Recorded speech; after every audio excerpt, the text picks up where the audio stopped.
Bonjour à tous, je vous invite à écouter l'extrait de l'épisode que je vais publier dimanche. C'est un petit aperçu de la discussion que j'ai menée avec mon invité qui est, je ne vous le cache pas, absolument passionnante.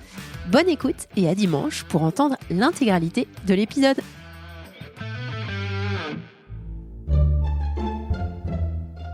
Solène Niederkorn vous propose FinScale, un éclairage sur l'innovation dans le monde de la finance, de la banque et de l'assurance.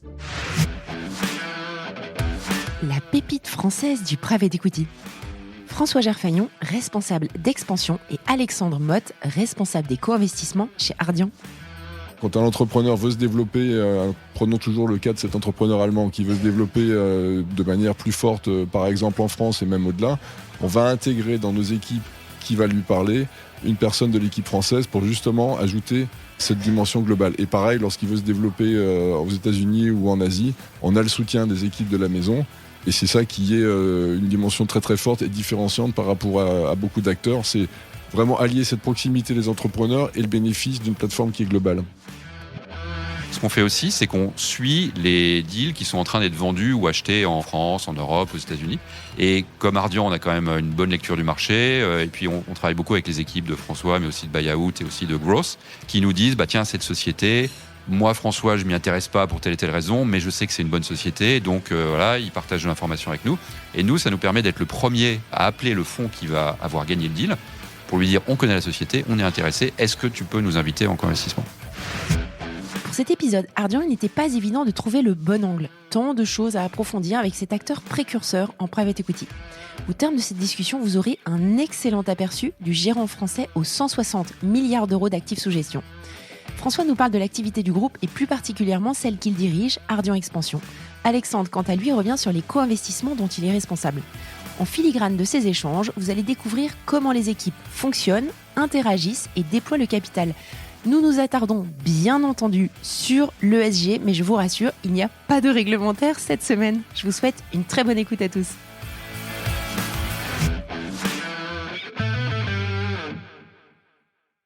Bonjour à tous, bonjour Alexandre et François. Bonjour Solène. Bonjour Solène. Merci de me rejoindre pour prendre un Perrier Coca. Pour parler de beaucoup de sujets autour d'Ardian. Donc, je préviens l'audience, ça risque d'être un épisode plus long que d'habitude. Je suis absolument ravie qu'on parle de ce que vous faites. J'aurais aimé, en préambule, que vous vous présentiez l'un et l'autre en nous expliquant ce que vous faites et quel a été un petit peu votre parcours pour arriver chez Ardian aujourd'hui. Avec plaisir. Donc, mon nom est François Gerfagnon, j'ai 52 ans. J'ai rejoint Ardian il y a 23 ans maintenant. À l'époque, c'était une petite structure, on était 25. Par comparaison, aujourd'hui, on est plus de 1000. Donc, il y a eu une belle histoire de croissance.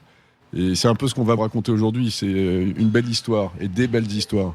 Ça tombe bien. C'est pas un conte de Noël, mais c'est une réalité. Mais c'est ça, en fait, qu'on apprécie à la fois de vivre et de raconter autour de nous, que ce soit nos investisseurs, nos entrepreneurs. Donc, j'ai rejoint Ardian il y a 23 ans. Ce qui m'a séduit à l'époque, c'était plusieurs choses. C'était d'abord de rejoindre un métier qui était assez confidentiel. Aujourd'hui, il est très connu, mais au début des années 2000, il l'était beaucoup moins.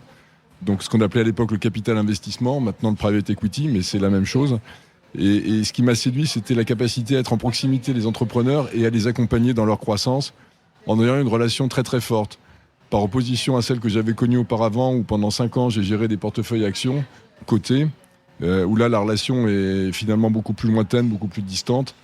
Et surtout avec une volatilité des marchés financiers qu'on n'a pas lorsqu'on parle de private equity et lorsqu'on investit dans ces métiers-là. Donc le temps est plus long, la proximité est plus grande avec les entrepreneurs et on a le temps de se poser plus sur la stratégie et de prendre les bonnes décisions sur du moyen long terme et pas uniquement sur du court terme. Voilà, donc c'est ça qui m'a séduit avec en plus une rencontre, celle de Dominique Sénéquier et des équipes de AXA Private Equity à l'époque, puisque Ardian, c'est le nom maintenant depuis 10 ans, mais à l'origine, ça s'appelait AXA Private Equity. Et ce qui me plaisait, c'était le dynamisme des équipes, leurs valeurs, et puis cette association entre une marque très forte, celle d'AXA, qu'on a réussi à garder aujourd'hui avec Ardian, et une dimension très entrepreneuriale. Tout le monde avait en tête le parcours de Claude Bébéar chez AXA, et c'est un peu ça qu'on avait envie de reproduire au niveau du private equity, à l'époque AXA Private Equity et maintenant Ardian. Voilà, donc ça a été beaucoup le fruit d'une intuition et d'une rencontre, et puis un parcours après qu'on va vous raconter.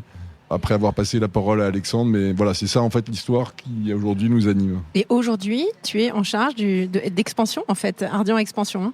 Voilà, donc moi aujourd'hui j'ai 2 rôles au sein du groupe. Un rôle au niveau d'un fonds mid-cap qui est le fonds pan-européen de la maison qui, voilà, aujourd'hui on investit un fonds de 3 milliards d'euros. Donc ça c'est mon activité principale, en plus de celle d'être directeur général d'Ardian France, dont on vous parlera un petit peu après. Super, merci. Alexandre. Merci François, bonjour à tous. Moi, Alexandre Motte, j'ai rejoint Ardian il y a 16 ans. Vous verrez chez Ardian beaucoup de gens qui sont là depuis longtemps. C'est vrai qu'Ardian a cette culture d'essayer d'embaucher les gens jeunes et puis après les gens restent parce qu'ils sont bien. Avant, j'avais passé 7 ans au BCG, donc dans le conseil en stratégie, et ce qui m'intéressait en changeant de maison et de métier, c'est d'être beaucoup plus en prise directe avec, comme l'a dit François, les entreprises, et puis qu'aussi on voit clairement l'impact de nos décisions.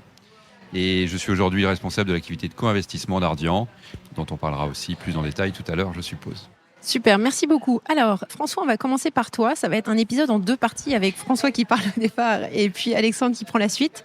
L'idée, c'est d'approfondir sur les sujets d'expansion d'une part et sur le co-invest d'autre part. Juste pour dresser le portrait d'Ardian, est-ce que tu pourrais rapidement rappeler à notre audience ce que fait Ardian aussi en France plus spécifiquement, et nous faire un retour sur l'évolution depuis la création en termes d'AUM, de personnel, etc. Bien sûr, avec plaisir.